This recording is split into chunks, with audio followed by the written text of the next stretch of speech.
السلام علیکم ورحمۃ اللہ وبرکاتہ۔ کربلا کا تحقیقی جائزہ 72 صحیح الاسناد حدیث کی روشنی میں جز سی، رسول اللہ صلی اللہ علیہ وسلم نے اپنی وفات سے قبل ایک مہینہ مستقبل میں حکومتی بگاڑ سے متعلق غیبی خبریں جو دی تھی، اسی سلسلے میں حدیث نمبر 27 پیش خدمت ہے۔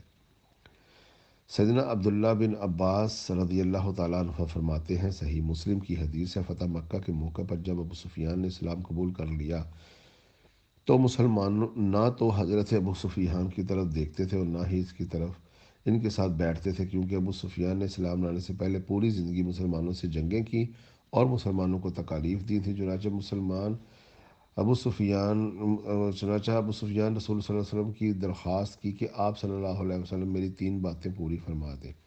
آپ صلی اللہ علیہ وسلم نے فرمایا ٹھیک ہے۔ چنانچہ حضرت ابو سفیان نے عرض کی میری بیٹی سیدہ ام حبیبہ رضی اللہ تعالیٰ عنہ سے نکاح فرما لے۔ آپ نے فرمایا ٹھیک ہے۔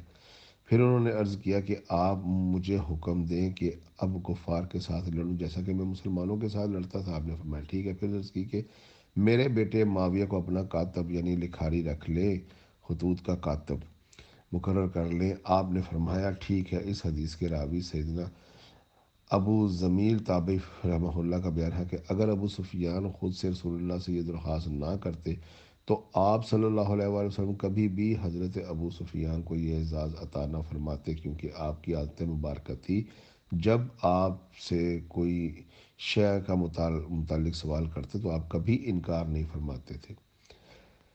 اس حدیث میں سب سے پہلے تو ایک سکم ہے جو میں عرض کرتا چلوں، گو کہ یہ حدیث مسلم شریف میں ہے، لیکن یہ 3 باتیں جو اس میں فرمائی جا رہی ہیں نا، کہ حضرت ابو سفیان نے کہا کہ آپ میری بیٹی ام حبیبہ سے نکاح فرما لیں۔ ان کا نکاح تو فتح مکہ سے 2 سال قبل ہی ہو چکا تھا۔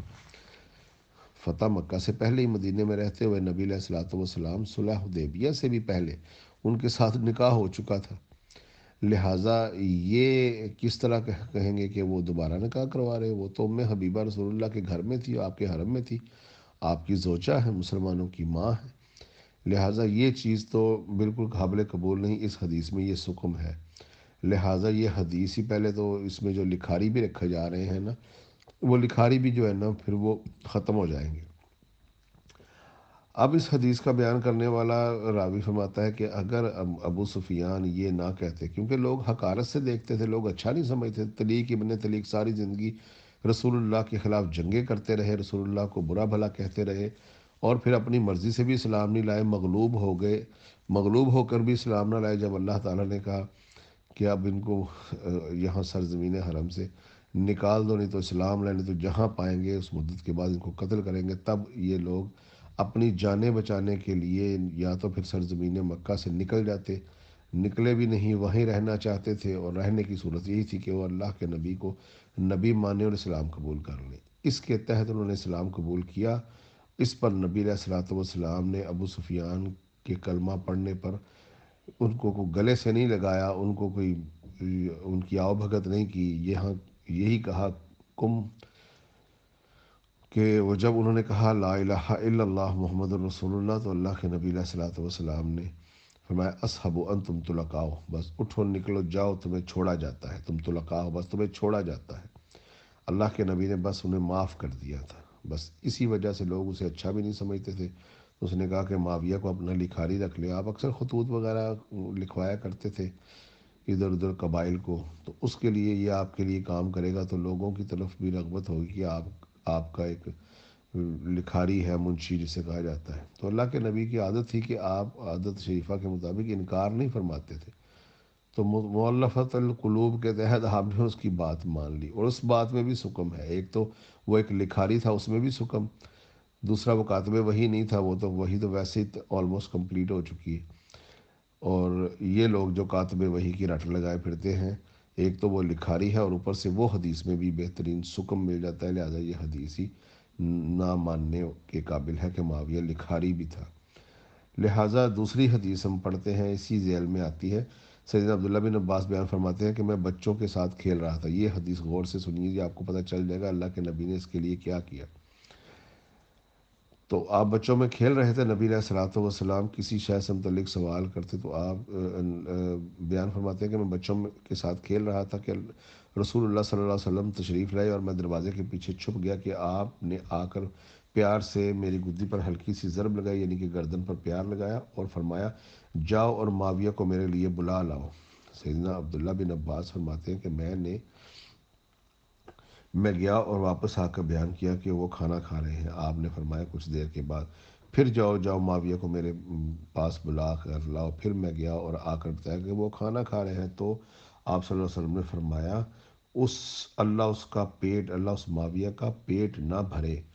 دلائل نبوہ البحقی کی ایک حدیث میں ہے، یعنی کہ 3 دفعہ اللہ کے نبی نے بلا بھیجا، یہ لکھاری بنائی پھرتے ہیں، اور وہ 3 دفعہ ہی کھانا کھا رہے ہیں، اور 3 دفعہ اللہ کے نبی نے بلا بھیجا اور آئے نہیں۔ پھر اللہ کے نبی نے کہا کہ اللہم لا یشبع بطنہ، اللہ اس کا پیٹ نہ بھرے، یعنی کہ اللہ کے نبی اسے بد دعا دیتے ہیں، اور ان لوگوں نے اسے کاتب وحی بنا رکھا ہے۔ دلائل النبوہ البحقی کی حدیث میں ہے، سیدنا عبداللہ بن عباس فرماتے ہیں کہ میں بچوں کے ساتھ کھیل رہا تھا، یہ دوسرا ترک آ رہا ہے اس حدیث کا، نبی علیہ الصلوۃ والسلام تشریف لائے، مجھے خیال گزرا کہ وہ میری طرف آئے ہیں، چنانچہ میں چھپ گیا، مگر آپ نے مجھے ڈھونڈ نکالا اور آپ نے ہلکی سی چپت لگائی اور فرمایا جاؤ معاویہ کو میرے پاس بلا لاؤ۔ وہ حضرت معاویہ انہوں نے لکھا کہ حضرت معاویہ وہی لکھا کرتے تھے، یعنی ادھر دلائل نبوہ البحقی میں انہوں نے لکھا کہ وہ وہی لکھا کرتے تھے۔ میں گیا اور انہیں پیغام دیا تو جواب میں کہا گیا کہ وہ کھانا کھا رہے ہیں۔ اب یہاں جواب میں انہوں نے کہا کہ وہ کھانا کھا رہے ہیں، میں نے کہا آپ کو بتا دیا۔ پھر آپ صلی اللہ علیہ وسلم نے کچھ دیر بعد فرمایا جاؤ معاویہ کو میرے پاس بلا لاؤ۔ میں پھر گیا، وہی جواب ملا کہ وہ کھانا کھا رہے ہیں۔ میں نے پھر آپ صلی اللہ علیہ وسلم کو ساری بات بتا دی۔ پھر آپ صلی اللہ علیہ وسلم نے تیسری مرتبہ فرمایا اللہ تعالیٰ اس کا پیٹ سیر نہ کرے۔ اس حدیث کے راوی سیدنا ابو حمزہ رحمہ اللہ فرماتے ہیں کہ اس معاویہ کا پیٹ کبھی بھی سیر نہ ہو سکا۔ اب دیکھیے کہ حدیث کا جو راوی ہوتا ہے نا، اس کے اوپر اس حدیث کا فہم کا جو ہے نا بہت انحصار ہوتا ہے۔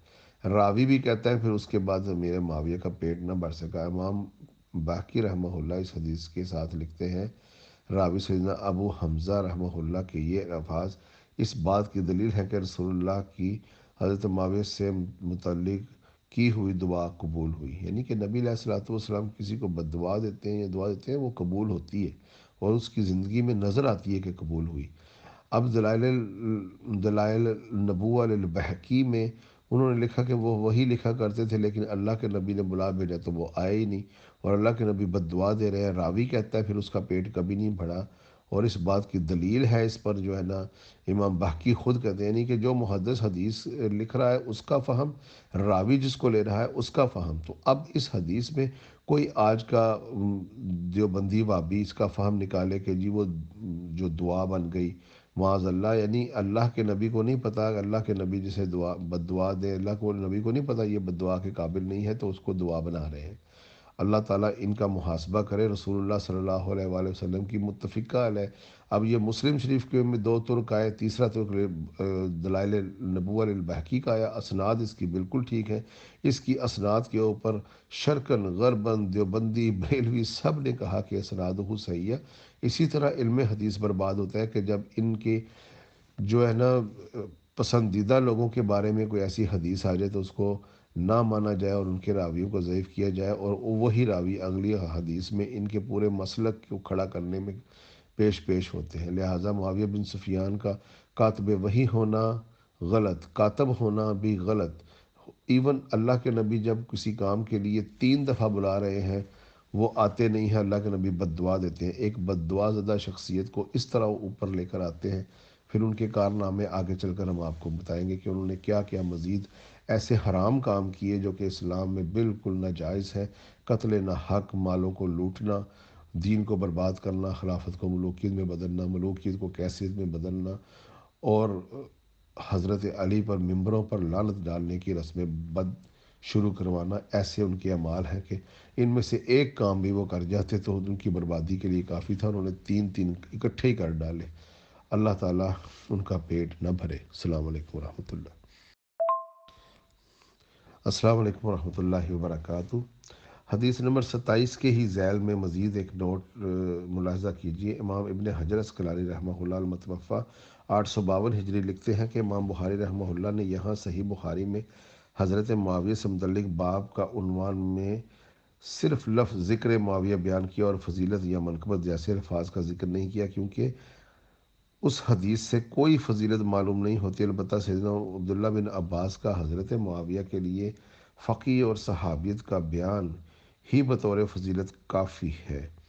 تاہم امام ابن ابی عاصم رحمہ اللہ نے فرمایا، معاویہ کے مناقب میں ایک رسالہ لکھا۔ اس طرح کا کام ابو عامر غلام سالب اور ابو بکر نقاش نے بھی کیا، اور امام ابن جوزی رحمہ اللہ نے بھی من گھڑت احادیث کی نشاندہی کرنے والی ان کی مشہور کتاب الموضوعات میں بھی کچھ روایات کا ذکر کر کے امام اسحاق راہوی رحمہ اللہ کا یہ قول بھی نقل کیا، لم یصح فی فضل معاویہ قط شیء، حضرت معاویہ کی فضیلت میں صحابیت کے سوا کوئی چیز ثابت نہیں ہے۔ امام ابن حجر اسقلانی رحمہ اللہ مزید لکھتے ہیں کہ یہی وجہ ہے کہ امام بخاری رحمہ اللہ نے اپنے استاد امام اسحاق بن راہوی رحمہ اللہ پر اعتماد کرتے ہوئے حضرت معاویہ کے ذکر میں لفظ فضیلت یا منقبت استعمال نہیں کیا اور صرف ذکر معاویہ لکھا اور یہ لفظ استعمال کرنے سے گریز کیا ہے۔ تاہم اپنی گہری نظر سے ایسا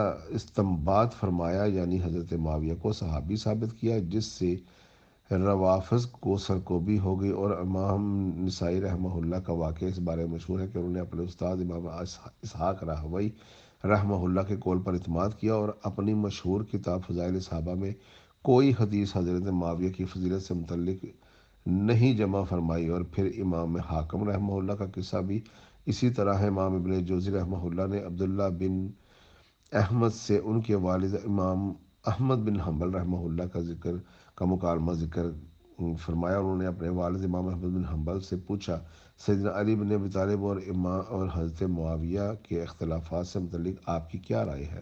امام احمد بن حنبل رحمہ اللہ تھوڑی دیر سر جھکائے رکھا، پھر فرمایا، میرے بیٹے خوب سمجھ لو کہ سیدنا علی بن ابی طالب کے دشمن بہت زیادہ تھے، جنہوں نے ان کے عیوب تلاش کرنا چاہا مگر ناکام رہے۔ چنانچہ ان دشمنوں نے ایک متبادل چال کے طور پر ایک دوسرے شخص یعنی معاویہ کو مقصدی برابری کے لیے موضوع پایا، چونکہ ان سے جنگ کر چکا تھا۔ چنانچہ اس دشمنوں نے سیدنا علی کے مقابلے پر ان حضرت معاویہ کو بڑھا چڑھا کر پیش کیا۔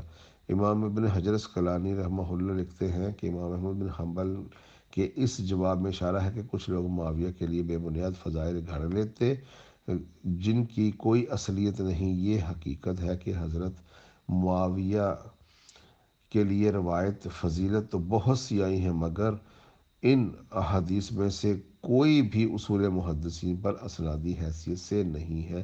اس لیے امام اسحاق راہوی رحمہ اللہ و امام نسائی رحمہ اللہ نے اس موقف کو بڑے یقین کے ساتھ اختیار کیا، یعنی صحابیت کے سوا معاویہ کے فضائل سے کوئی بھی صحیح حدیث نہیں نقل ہوئی۔ فتح الباری اور صحیح بخاری میں باب ذکر معاویہ میں صحیح بخاری 3766 میں ملاحظہ کیجیے۔ اس فٹ نوٹ میں سب سے پہلے یہ دیکھ لیجئے کہ امام اسحاق راہوی، امام نسائی، امام حاکم نشاپوری، امام ابن حجر اسقلانی، حدیث کے چار بہترین امام، بخاری مسلم کے استاد اسحاق راہوی، وہ کہتے ہیں لم یصح فی فضل معاویہ قط۔ امام نسائی کہتے ہیں راس بالراس ہی، کہ اگر یہ کیپٹل ٹو کیپٹل پورا ہی چھوٹ جائے تو خوش نصیب ہوگا، فضائل ڈھونڈتے ہو اس کے۔ لہٰذا امام ابن حجر اسقلانی نے بھی اس کے اوپر یہ تجزیہ کیا۔ امام بخاری نے اپنے استاد اسحاق راہوی ہی کی بات کو ترجیح دی۔ امام احمد بن حنبل نے بھی یہ ظاہر کر دیا کہ اس کے بارے میں حدیثیں ڈھونڈنے جاؤ گی تو بیٹا بہت سی ملیں گی، دفتر بھر دیے گئے، ولیکن لم یصح فی فضل معاویہ قط شیئا، لیکن معاویہ کی فضیلت میں ایک بھی حدیث صحیح سند کے ساتھ ثابت نہیں ہے۔ یہ حدیث کے بڑے احمد بن حنبل اور امام بخاری، امام اسحاق راہوی، امام نسائی، امام حاکم نشاپوری اور بہت سے اماموں نے آج تک شرقاً غرباً حدیث کے دفتر کھنگال ڈالے۔ انہوں نے کہا معاویہ کی شان میں صرف صحابیت کے علاوہ کوئی چیز نہیں، یعنی انہوں نے اللہ کے نبی پر ایمان لائے، بیعت کی، اس کے علاوہ فضیلت دور تک کوئی نہیں ملتی۔ لیکن دفتر بھر دیے آج لوگوں نے معاویہ کی شان میں۔ حدیث کے معلمین کیا کہتے ہیں؟ مسجدوں کے یہ مولوی تنخواہ دار پیسے کھا کر شیعوں کی مخالفت میں یا روافض کی مخالفت میں یا اپنے مقاصد اپنی ملوکیت کو دوام بخشنے کے لیے معاویہ اور یزید کے فضائل بھر بھر کر لکھتے ہیں۔ اللہ تعالیٰ ان ظالموں کا محاسبہ کرے۔ السلام علیکم ورحمۃ اللہ وبرکاتہ۔